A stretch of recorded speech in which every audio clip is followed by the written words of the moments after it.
Top Media News de volta e conforme prometido, entrevista especial hoje, tá? Entrevista especial, advogada Luana Ruiz, suplente, primeira suplente de deputado federal por Mato Grosso do Sul. Então nós vamos discutir hoje o cenário do agronegócio em Mato Grosso do Sul, né? Questão das invasões de terra e muito mais, tá? Dentro de alguns segundinhos a gente volta com essa entrevistaça aqui no A Pauta é Livre. Bora lá!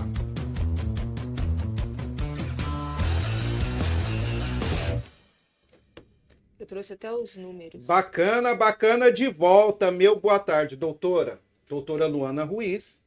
Se apresente para o nosso público aqui no meio, aqui nessa câmera. Advogada especializada em questões fundiárias. Sou advogada, especialista em questões agrárias, fundiárias, ex-produtora rural, e esse ex eu vou explicar para vocês aqui durante a nossa conversa. Sou primeira suplente de deputada federal justamente por conta da pauta, né, que me fez ex-produtora rural e que foi a pauta que me levou aí para a política. Eu não estou na política pela política, mas eu estou na política por conta de uma dor que nós enfrentamos, que nós falaremos sobre isso também, certo, Thiago? E encarando aí as responsabilidades das missões que a vida nos entrega, que é levar o Brasil para frente. E o que leva o Brasil para frente é o agro, e como eu estou envolvida 100% no agro, não tem como nós fugirmos da missão. Beleza, obrigado, viu, pela presença, por atender nosso convite, tá bom? Gente, olha, eu queria só pedir uma licença. Eu não deveria justificar essa entrevista, mas eu preciso. Porque é o seguinte, muita gente em casa, doutor, às vezes está pensando o seguinte, olha, esse assunto não me interessa. Esse assunto é para fazendeiro. Isso não é comigo. Sabe, isso não tem a ver com a minha realidade e a gente vai mostrar que tem. Que é um assunto grave. Nós temos batido aqui, gente, as últimas 2 semanas, né? Batido na tecla do Carandiru, que é uma invasão que tem aqui em Campo Grande. É um prédio mal terminado, enfim. E que pessoas, né, famílias pobres, entraram ali, enfim, e acaba toda uma situação de transtorno, as pessoas, a vizinhança não aguenta mais, é o crime organizado, enfim, para vocês entenderem que invasão, quando começa errado e termina errado. Nada termina certo com invasão. E assim como é o Carandiru aqui em Campo Grande, também tem isso nas propriedades rurais. Você vai ver daqui a pouquinho, vai ouvir que nem sempre, né? Talvez nem sempre aquele que seria o beneficiário de uma invasão ou ocupação, como as pessoas chamam, é de fato o beneficiário. Então existe muita coisa por trás disso. Mas eu quero dar meu boa tarde mais uma vez para a Luana e falar, Luana, qual que é o cenário de invasões de terra ou ocupações, como eles chamam, em Mato Grosso do Sul? Tem muita terra invadida? Tem. Nós temos hoje um conflito fundiário acirrado no estado de Mato Grosso do Sul. Só para começar com números. Em 2023, quando este atual governo assume o poder, nós tivemos um lançamento no banco de dados do INCRA de quase 3.000 propriedades rurais no Mato Grosso do Sul, impactadas por demarcação de terras indígenas. E eu estou falando só da questão indígena. Estou tirando desse número a questão de terras destinadas aí, reivindicadas para a questão de reforma agrária, quilombolas, ou das amarras no agro em relação às questões ambientais. E por que é importante nós falarmos disso, Thiago? Inclusive foi como você abriu aqui essa nossa conversa, porque quando nós temos um entrave no setor agropecuário, nós temos um arroz, um feijão, uma carne, um leite mais caro lá na prateleira. Nós temos uma gasolina mais cara, nós temos um combustível mais complicado, porque nós precisamos da questão dos transportes. Então, tudo quando nós temos um impacto no agro, nós impactamos tudo na vida do cidadão. E a questão da invasão, ela vem ao arrepio do devido processo legal. Então, houve uma tomada da posse na força.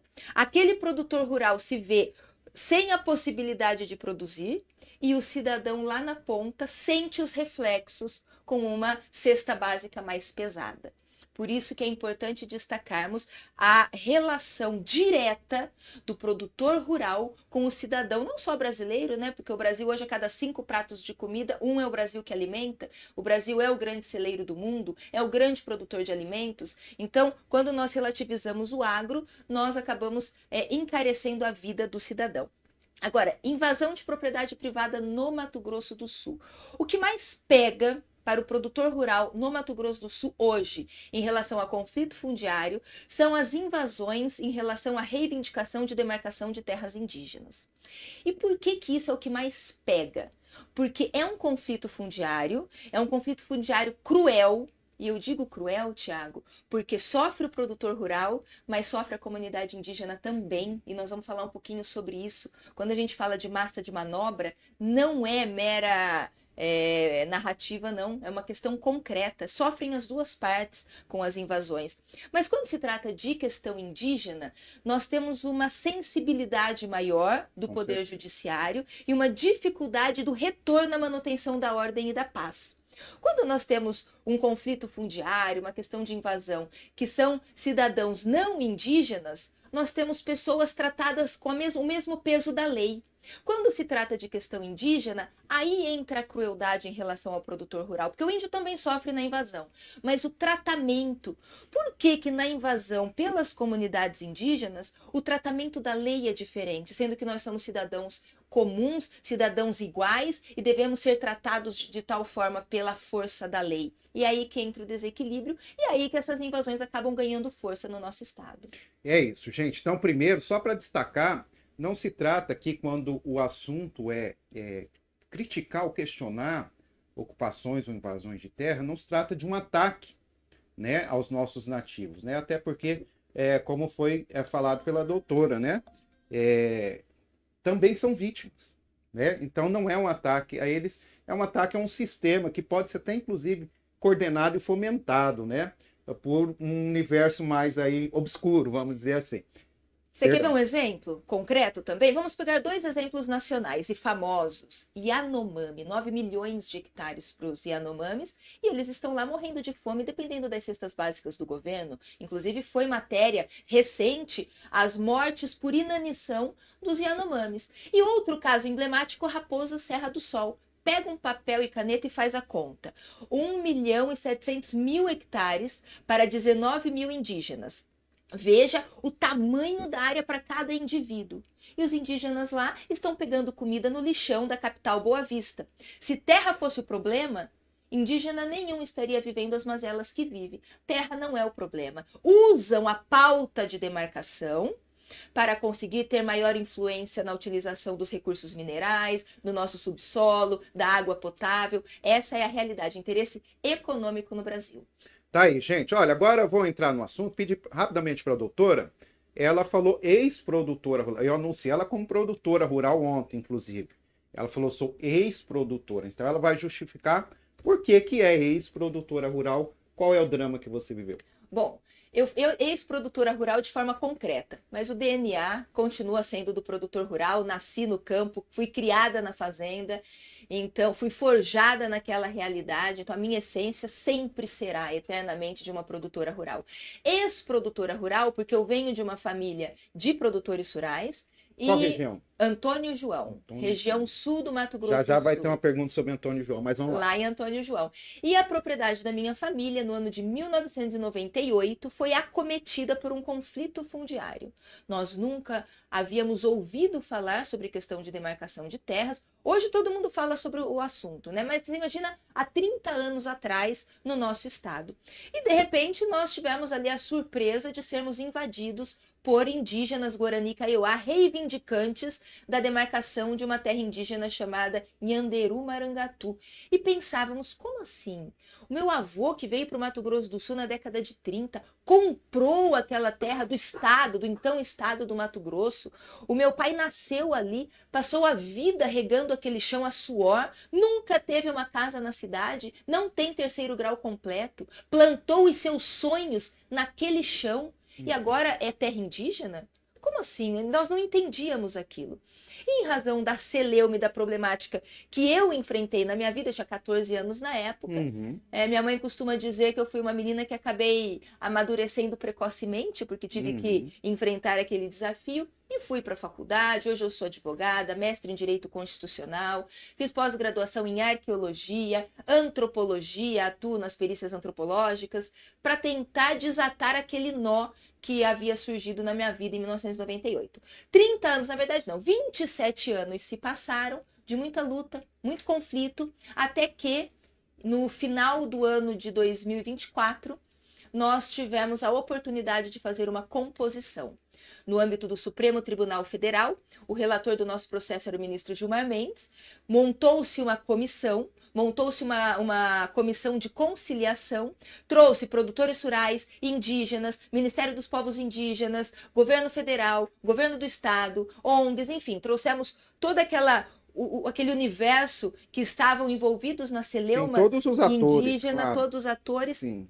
E fomos com o coração livre, o espírito leve, com as desamarras da pesada história que os índios e os produtores rurais vieram amargando, porque se nós chegássemos ali com os ânimos acirrados, nós não conseguiríamos chegar ao entendimento. Então, tanto indígenas como produtores rurais chegaram ali com o coração leve e conseguimos chegar ao entendimento, a terra foi entregue aos indígenas e nós vamos receber a indenização.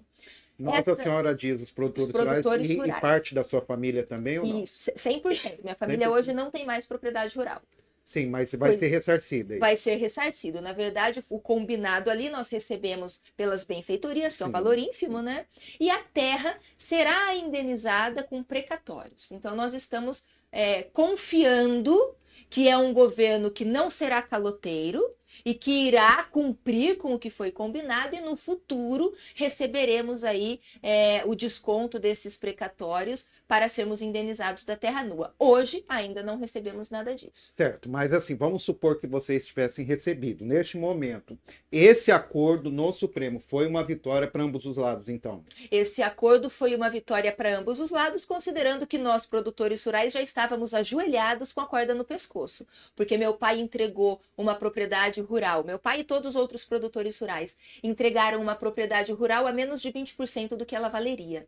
Então, foi bom o acordo? Foi bom o acordo porque, como diz meu pai, ele já estava sem couro, né? Tantos anos de sofrimento. Entendi. Mas se nós falarmos matematicamente em preço de valor de mercado, entregou de graça. Entendi. Lamentável, né? Olha, gente, tem uma pergunta aqui no roteiro que é o seguinte. Eu conheci o trabalho da Luana há uns 10 anos, mais ou menos. 10, 12 anos, eu era chefe de redação de uma emissora de TV voltada para o agronegócio. E ela ia lá dar entrevistas, né? Sobre essa temática, inclusive era específico do Dr. Ricardo Baixa, lá em Buriti. Dois Irmãos do Buriti, né? E, enfim, mas ele é vivo ainda? Sim. Enfim, ele teve a fazenda também invadida. A pergunta minha é a seguinte, doutora, se essa solução, assim, não foi, assim, totalmente vitoriosa, mas se ela foi, assim, a única, por que não chegou a esse entendimento antes? Por falta de... Na verdade, nós chegamos ao entendimento porque nós chegamos ao fundo do poço, né? É muito fácil você ter que negociar com alguém e colocar o outro lado ali, como eu disse, de joelhos. Nós não tínhamos mais para onde ir. Eles nos sugam todas as energias, eles que eu digo, um sistema político-ideológico que abraça essa questão. Você está se referindo ao caso de Dois Irmãos do Buriti, a terra indígena lá chama Terra Indígena Buriti, na verdade é uma ampliação de uma área que já foi demarcada na década de 20, e ali não houve o consenso porque não houve a aceitação. Tem duas questões primordiais. Não houve o entendimento em relação ao valor. Os produtores rurais não aceitaram, era um valor igualmente ínfimo, então os produtores rurais não aceitaram. E tinha uma outra questão que era parcial, porque tinha produtor rural que não concordava em fazer o acordo. Entendi. E não tem como fatiar uma terra indígena. Então, por isso que não saiu e não teve sucesso a tentativa de acordo em Sidrolândia. Uma outra questão, a senhora à época falava, você, né, à época falava, que enquanto a terra estava invadida, o produtor rural pagava imposto, é isso? Isso. E como que isso vai ser abatido nessa conta que foi? ITR, Imposto Territorial Rural.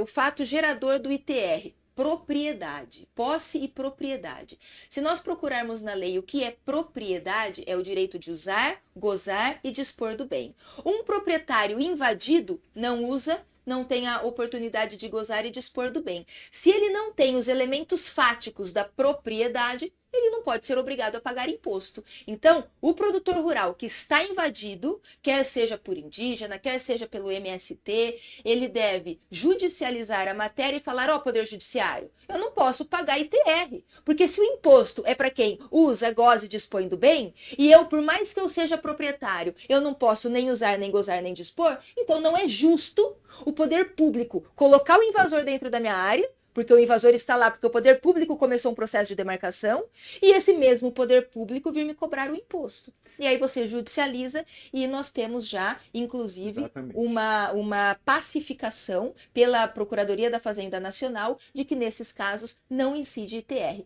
O produtor rural não tem mais que pagar daqui para frente, ou seja, da judicialização para frente, e ainda tem o direito de receber os últimos 5 anos. Tá certo, é isso, gente. Olha, primeiro, agradecer a nossa audiência aqui no A Pauta é Livre, conforme prometido para você, entrevista especial. Teremos outras, estamos organizando outras entrevistas, igualmente especiais e igualmente polêmicas, tá bom? Então, esse é o nosso compromisso com o nosso leitor internauta aqui do Top Media News. Mais uma vez, agradecer a doutora que vem, olha, só com tema difícil, viu? Difícil mesmo. É isso. Esse sentimento de insegurança, de segurança jurídica, no caso, né? Acho que é em todos os sentidos, não é só jurídica, né? Porque existe tensão, houve mortes, né? Nos últimos 10 anos aí, houve, enfim, confrontos, enfim, inclusive com a polícia mesmo, né? Esse clima de insegurança, a senhora sente que é um cenário já faz parte do passado ou vai continuar? E se continuar, por quê? Vamos falar um pouquinho de números novamente? Vamos. Nós estamos no Lula 3. Nós tivemos Lula 1, Lula 2, Dilma, estamos no Lula 3. E nesse meio tempo aqui, nós tivemos 4 anos de Bolsonaro, tá? No Lula 1 mais 2, nós tivemos 1.968 invasões no Brasil. Aproximadamente 246 invasões por ano. No governo Dilma, que foram 3 anos, porque teve o fora Dilma, né? 2016 o vice Temer assumiu, nós tivemos 969 invasões, aproximadamente 162 invasões ano. No Brasil inteiro, né? Brasil inteiro. Tá. E no Bolsonaro, em 4 anos, nós tivemos 62 invasões. Então, nós temos uma ligação direta da ideologia, da linha ideológica do governo com o que acontece na base, na casa do cidadão. E se nós pegarmos o Lula 3 agora, no Lula 3, no primeiro ano, 2023, foram 72 invasões, no segundo ano, 2024, 46 invasões, e 2025 agora, que nem terminou ainda, já passa de 70 invasões. Então nós tivemos uma linha que houve um decréscimo e nós já estamos sentindo um aumento de invasões no Brasil, nessa realidade. Mas é bom nós falarmos da invasão, porque a invasão, ela tira a minha segurança jurídica. E quando eu relativizo a segurança jurídica e a comunidade nacional e a política aceita essa relativização da propriedade privada, não é só do produtor rural. Eu quero conversar um pouquinho com o cidadão. Acorda cedo, pega ônibus, enfrenta a fila, vai trabalhar, trabalha das 8 às 6 da tarde, volta para casa, é menino na creche, pagar supermercado, às vezes não sobra dinheiro para a luz e para o gás. Imagina se esse cidadão que rala e que sua ali para ganhar o seu salário, de repente chega em casa e tem lá alguém no seu imóvel falando, isso aqui não é mais seu, viu? Tchau, porque isso aqui agora pertence a uma comunidade, pertence ao Estado. Esse é o sentimento do produtor rural. E uma coisa que nós precisamos deixar claro para quem nos ouve, e começamos a nossa entrevista falando disso, o agro não é inimigo do povo. O agro é um aliado Então, nós precisamos desfazer essa animosidade. Quanto melhor o agro for, eu falo do agro, Tiago, porque nós estamos no Mato Grosso do Sul. A mola propulsora da nossa economia é o agro. Sim. Mas poderia ser o empresariado em geral. Quando nós temos um empresariado, a livre iniciativa, empreendedores indo bem, eles empregam mais, eles pagam mais e a vida do cidadão melhora consideravelmente. E o agro tem a outra peculiaridade que, além de empregar mais, pagar melhores salários quando ele está seguro, nós ainda temos um agro pujante, é o agro que consegue entregar uma comida mais barata para o nosso cidadão. A doutora estava comentando aqui essa questão da ideologia, né? Nós noticiamos aqui no Top Media News, inclusive a matéria que quem fez foi eu, sobre um caso, olha só, chama atenção, uma palestra, o deputado Polonco passou para nós, uma palestra na Universidade Federal de Pelotas, no Rio Grande do Sul, uma palestra voltada no curso de medicina veterinária, voltada à difusão de temas contrários ao agronegócio, inclusive um é Defenda a Vida, um dos temas da palestra, acho que era a aula inaugural, inclusive, Defenda a Vida, criminalize o agronegócio, alguma coisa, combate o agronegócio. Então, tá aí, obrigado, viu? Eita, Alice Assis é rápida, viu? Essa é minha parceira aqui no Pauta Livre. Então, assim, tem a ver com aquilo que você falou, né? A questão ideológica faz diferença, tá aí, ó. E nós colocamos hoje cedo, na manhã de hoje, o destaque também. Então, a questão ideológica, né, de quem está ali, quem abunda por hora a cadeira no Planalto faz uma diferença, né? E não é só a questão ali física, né? É um conceito, né? E esse conceito, quando você, enfim, flexibiliza o conceito de propriedade rural, ela acaba se espalhando, né? Ou por osmose, ou, enfim, como metástase, vamos dizer assim, para outros setores, né? A gente tem visto casos aqui também de invasões em Campo Grande que já foram. A invasão foi, enfim, legitimada, então tem a ver com aquilo que você está falando. Né? Tiago, é que você usou o termo assim, quando a gente relativiza a propriedade rural. Na verdade... Privada, aliás. Privada. Privada. Quando eu relativizo a propriedade, eu estou relativizando qualquer propriedade. Porque, é o que eu disse, um universo jurídico e político que aceita relativizar a propriedade de um, está aceitando relativizar o instituto propriedade. E eu gosto de dar um exemplo, vamos lá, vamos pensar um jovem que trabalha e sonha em ter melhores condições de vida. Ele se matricula em um curso universitário. Todo mês ele vai lá e paga aquela mensalidade, trabalha o dia inteiro, faz a faculdade no período noturno, à noite ainda tem que estudar para pagar essa faculdade. Por quê? Porque ele sabe que no final do curso ele vai receber o quê? Um diploma. O que é um diploma? É um pedaço de papel. Mas tem validade. Por quê? Porque tem um carimbo do MEC. O governo reconhece que esse diploma vale. E com esse pedaço de papel, esse aluno, agora formado, consegue procurar melhor emprego e ganhar melhores salários. Imagina se esse aluno que está ali estudando e pagando a mensalidade, quando ele receber o diploma dele, com o carimbo, o governo fala assim, esse carimbo não vale mais. Eu falei, mas como não vale mais? Eu estudei 5 anos de faculdade, trabalhei, paguei 5 anos de faculdade, acreditando que esse carimbo ia valer, agora o carimbo não vale mais? Você acha que o cidadão, que esse jovem, investiria o seu dinheiro suado numa faculdade se ele não tivesse certeza que aquele carimbo iria valer? É isso que o governo faz com o título da propriedade, um documento que é válido, do dia para a noite deixa de ser. Então, a insegurança jurídica no campo é a insegurança jurídica daquele que faz uma universidade, daquele que tem um documento do carro registrado no Detran, tudo aquilo que depende do governo, do poder público para fazer valer. Então, relativizando, pau que bate em Chico, bate em Francisco, não é esse o dito popular? Se você relativiza para um, você está relativizando para todos. Nós temos que ter muito cuidado naquilo que esperamos que aconteça. Tá aí, gente. Olha, eu falei que ia ser polêmico, tá bom? É isso, gente. Aqui a pauta é livre. E vocês estão todos convidados a participarem das próximas entrevistas aqui. Gente, vamos falar um pouquinho de política? Você é um agente político, né? Primeira suplente, ou seja, se algum deputado do PL federal hoje tiver algum problema ou desistir do cargo, enfim, sair para candidatar para outra coisa, a doutora Luana assume. Qual que é, de que maneira que você enxerga a direita de Mato Grosso? direita no Brasil hoje está unida, está fragmentada, está com ruído? Como que essa direita vai vir para as próximas eleições que já se avizinham, né? Tá aí, daqui a pouquinho, né? Bom, sou direita conservadora, sou do PL, Partido Liberal, é o partido do nosso presidente Bolsonaro. Foi o PL que me fez primeira suplente de deputada federal. E eu vou usar como referência o Rogério Marinho, que é um grande nome dentro do PL hoje. E ele faz uma análise sobre a direita e a esquerda. E ele diz o seguinte: a direita é como se fosse a esquerda é como se fosse uma seita. Uma liderança fala que nós precisamos seguir esse caminho, eles vão se organizando e seguem aquele caminho. A direita é muito heterogênea, são pessoas mais bem qualificadas, são pessoas que têm mais condições de defender pautas.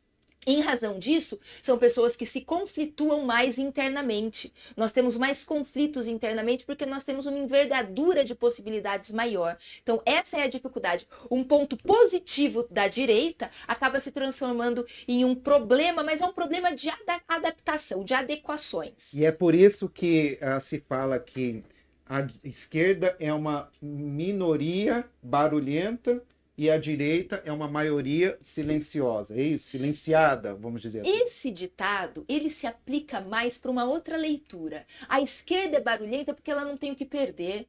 Os barulhentos da esquerda não têm uma empresa funcionando, não recolhem imposto, não tem um trabalho organizado, não tem uma linha de produção. A direita tem. A direita da porteira para dentro está muito preocupada porque é formada basicamente por empreendedores, diferente da esquerda. Então, nesse ponto, a direita é silenciosa porque ela está cuidando de fazer o Brasil funcionar. E a esquerda é barulhenta porque está cuidando de fazer o Estado inchado para que a esquerda possa viver aí do assistencialismo. Isso é uma coisa que diferencia. Mas falando de união ou não da direita, a direita é unida sim. Se não fosse unida, nós não teríamos hoje um Congresso Nacional da forma como nós temos. Então, repito, uma qualidade que é a questão de ser heterogênea acaba trazendo dificuldades de acomodação. Mas as acomodações acontecem com certeza. E o cenário aí para 2026? Por exemplo, na presidencial, a senhora tem esperança de quê? De um Tarcísio? No caso, o Tarcísio é a sua linhagem preferida, vamos dizer assim, na direita. Nós temos Ronaldo Caiado, nós temos Ratinho Júnior. Enfim, nós temos outras possibilidades. Como é que fica a sua leitura para 2026? Tiago, só termina quando acaba. Para mim, o presidente é Jair Messias Bolsonaro. E nós ainda estamos na briga, ainda estamos na luta, e não acredito que a toalha esteja jogada, não. E o fator Donald Trump é importante? É a única chance nesse contexto que a senhora acha? O fator Donald Trump é importante para o mundo, porque Donald Trump está vindo em uma atuação de contenção, e vamos falar, é muito superficial os termos direita e esquerda, né? Mas nosso tempo é curto, nós podemos superficializar para definirmos aí linhas ideológicas, políticas, sociais, enfim. Mas a onda Donald Trump é para segurar a esquerda mundialmente. E Estados Unidos é a maior potência que nós temos. Então, com certeza, Donald Trump tem alguma interferência. Esperamos sim essa colaboração e que haja, mas, repito, só termina quando acaba. Para mim, hoje, o nome número 1 é Jair Messias Bolsonaro. Em relação aos demais, vamos supor, hipoteticamente, que não aconteça, que a gente não consiga reverter, nós precisaremos pensar. E aí, entre Tarcísio, Ratinho, a própria Michelle, Eduardo, a nossa senadora Tereza Cristina, que está no game, sim, como um importantíssimo nome de envergadura política nacional. Damares, de repente. A minha preferência vai ser de acordo com o que o Jair Messias Bolsonaro direcionar para a direita brasileira. Bacana. Olha, gente, nosso tempo está nos últimos segundos. Eu agradeço demais, viu? Obrigado por atender nosso convite. Então, vou bater o carimbo aqui, ó, de entrevistada amiga do A Pauta é Livre. Volte quando puder, nós vamos atualizar os temas, obviamente, e eu lhe chamo em novas oportunidades, tá? Por hora, muito obrigado, boa sorte, bom trabalho e boa disputa eleitoral, se for o caso. Tiago, eu quero te agradecer por essa oportunidade, e é o caso, viu? Sou pré-candidata a deputada federal e vamos para a luta. Obrigada. Tá aí, gente. Olha, um grande abraço, muito obrigado para você que acompanhou o nosso programa. Amanhã estaremos de volta, segunda a sexta, às 14 horas, ao vivaço, aqui nos estúdios do Top Media News. Então, um grande abraço, até amanhã no A Pauta é Livre.